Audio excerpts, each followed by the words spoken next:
नीम करौली बाबा, जिन्हें उनके भक्त प्रेम से महाराज जी कहते थे, 20वीं शताब्दी के महान संतों में से एक माने जाते हैं। उनका जीवन सादगी, भक्ति, करुणा और अद्भुत चमत्कारों से भरा हुआ था।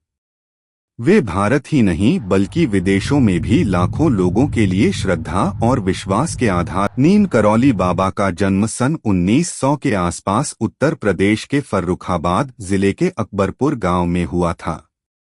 उनका वास्तविक नाम लक्ष्मी नारायण शर्मा। बचपन से ही उनमें ईश्वर के प्रति गहरा आकर्षण और धार्मिक प्रवृत्ति दिखाई देने लगी थी। वे साधु संतों की संगति में रहना पसंद करते और आध्यात्मिक चर्चा में रुचि रखते थे। कम आयु में उनका विवाह भी हुआ, लेकिन उनका मन सांसारिक जीवन में नहीं रमा। गृहस्थ जीवन में रहते हुए भी वे भीतर से ईश्वर की ओर आकृष्ट थे। अंततः उन्होंने गृहस्थ जीवन त्याग दिया और सन्यास के मार्ग पर चल पड़े। सन्यास और भ्रमण। घर छोड़ने के बाद बाबा भारत के विभिन्न हिस्सों में घूमते रहे।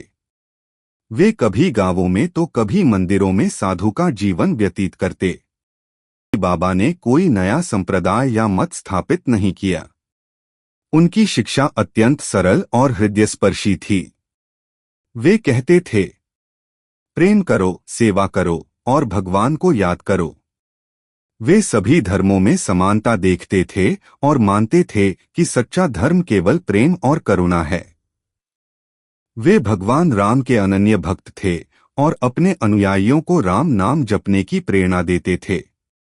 उनका मानना था कि जब हम दूसरों की सेवा करते हैं तो वही सच्ची भक्ति होती है। नीम करौली बाबा का जीवन चमत्कारों से भरा हुआ था। भक्तों के अनुसार वे मन की बातें जान लेते थे, असाध्य बीमारियों को ठीक कर देते थे। करौली बाबा के शिष्यों में भारत ही नहीं बल्कि विदेशों से भी अनेक लोग शामिल थे। अमेरिका से आए प्रोफेसर रिचर्ड एल्पर्ट, जिन्हें बाद में रामदास के नाम से जाना गया, उनके प्रमुख अनुयायी बने। उनके प्रभाव से प्रेरित होकर कई पश्चिमी साधक भारत आए और उनकी शरण में रहकर भक्ति मार्ग पर चलने लगे। बाबा के जीवन काल में और बाद में कई आश्रम स्थापित हुए। कैंची धाम, नैनीताल, उत्तराखंड सबसे प्रसिद्ध आश्रम है।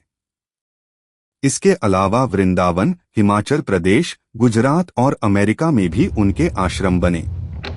कैंची धाम आज लाखों भक्तों का तीर्थ स्थल बन चुका है, जहां हर वर्ष जून माह में भव्य मेला 11 सितंबर 1973 को बाबा ने वृंदावन स्थित अपने आश्रम में देह त्याग दिया।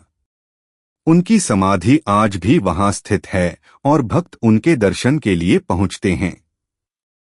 बाबा के अनुयायियों का मानना है कि वे आज भी अपने भक्तों की रक्षा और मार्गदर्शन कर रहे हैं।